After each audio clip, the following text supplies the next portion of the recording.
cerita kami selanjutnya.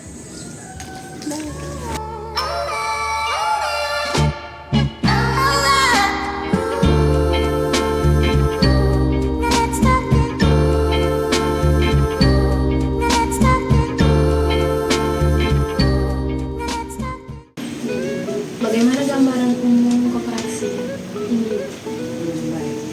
Ini koperasi bakti husada ini gambaran umum itu dia merupakan koperasi simpan pinjam. Nah, koperasi simpan pinjam khusus pegawai negeri Republik Indonesia, khususnya Dinas Kesehatan, yang mana terdiri dari lingkup puskesmas Kabupaten Indri, terus Dinas Kesehatan, rumah sakit. Dulu juga akte ya, hanya karena sekarang akte sudah tidak aktif lagi. Itu dia keanggotaan. Terus dia itu didirikan dari sejak tahun pendirian awal itu tuh sejak tanggal 8 Februari tahun 1999. Jadi itu saja gambaran umumnya. Kalau strukturnya dengan bagaimana pembagian tugasnya? Nah, struktur itu yang pertama kita bisa lihat di sini, itu terdiri dari pertama itu rapat anggota tahunan. Nah, terdiri dari pembina. Pembina itu tuh kepala direktris RSUD, kepala dinas kesehatan, karena kita di bawah naungan mereka. Jadi setelah dari pembina itu ada pengurus. Pengurus itu terdiri dari ketua, wakil ketua, sekretaris dengan bendahara. Terus ada pengawas terdiri dari ketua, sekretaris, dan anggota. Di bawah pengurus dan pengawas itu ada penanggung jawab di sini, yang mana manajer dan juga 2 orang karyawan. Apa saja norma yang tertulis atau aturan yang tertulis maupun tidak tertulis yang berlaku di koperasi ini? Norma itu salah satu ada terdiri dari akta pendirian. Di sini tuh norma yang berlaku tuh secara tertulis dan tidak tertulisnya sesuai dengan ada di dalam yang termuat dalam akta pendirian ini. Ada banyak nih. Ini ada keputusan menteri. Mungkin Pak Ketua bisa jelaskan.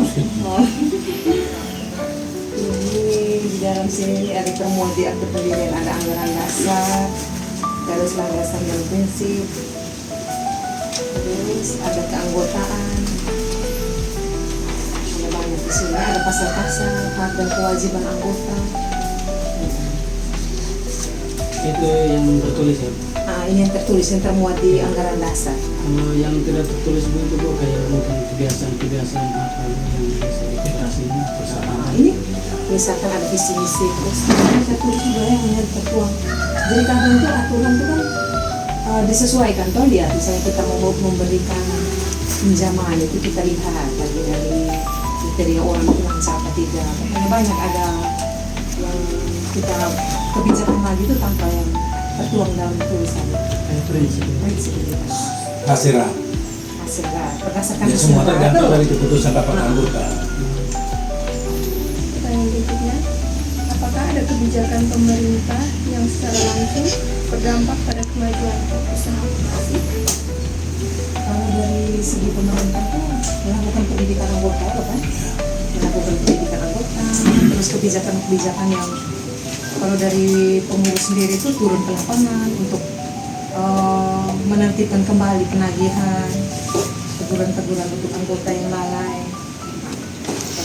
Baik, pertanyaan selanjutnya, apakah ada pula hubungan saling ketergantungan antara ketua koperasi, manajemen, pegawai, atau pemerintah, serta strategi apa yang digunakan untuk menjaga dan mendukung keberlangsungan relasi tersebut? Saya rasa pasti ada ketergantungan, pola hubungan saling ketergantungan. Kan? Iya. Jadi ketua itu selalu aktif untuk mengontrol kami di sini, terus hubungan ketergantungan antara koperasi manajemen pegawai. Jadi ada fungsi kontrol begitu antara ketua dengan karyawan, pengawas dengan karyawan. Begitu pula sebaliknya kan, pasti ada ketergantungan untuk melancarkan urusan koperasi itu. Jadi strategi itu ya fungsi kontrol, pemeriksaan kas, laporan, terus membuat laporan RAT, sehingga tiap tahun tuh harus koperasi yang sehat itu harus melaksanakan RAT RAT. Kalau tidak melaksanakan berarti tidak sehat. Nah itu fungsi dari pengawas, pengurus bekerja selama tiap bulan itu dituangkan dalam hasil RAT tahunan. Jadi itu. Terus fungsi pemerintah itu terkaitan tuh seperti dinas koperasi itu mengadakan pendidikan anggota, terus kontrol untuk ke setiap koperasi, membuat laporan tiap bulan atau beberapa bulan itu kirim ke dinas koperasi. Jadi itu fungsi saling keterkaitan. Bagaimana kondisi sosial dan politik ideal yang diharapkan agar dapat mendukung kemajuan usaha koperasi? Kondisi sosial. Dan politik ideal. Politik ideal kita sebenarnya kalau politik ideal